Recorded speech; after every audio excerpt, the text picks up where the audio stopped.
আজকে আপনাদেরকেও আমি ওয়াদা দিচ্ছি, আমি আমিনুল ইসলাম যেই সংগঠনে 39 বছর নুন খেয়ে, যে সংগঠনের আজকে 39 বছর প্রশিক্ষিত হয়ে আপনাদের সামনে এসেছি, আমার কোনো আচরণে, আমার কোনো ভূমিকায় আমার সংগঠন কোনোভাবে কলুষিত হোক, প্রশ্নবিদ্ধ হোক, আমার এক বিন্দু রক্ত থাকতে সেটা আমি কখনো করব না ইনশাআল্লাহ।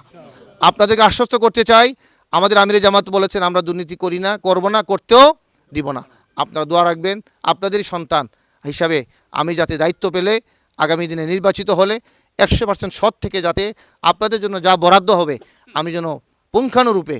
প্রত্যেকটি বরাদ্দ যথাযথভাবে আপনাদের কাছে পৌঁছে দিই। আপনারা এতটুকু বিশ্বাস রাখবেন, জামাত ইসলামীর একজন এমপি যদি আমি হওয়ার সুযোগ হয়,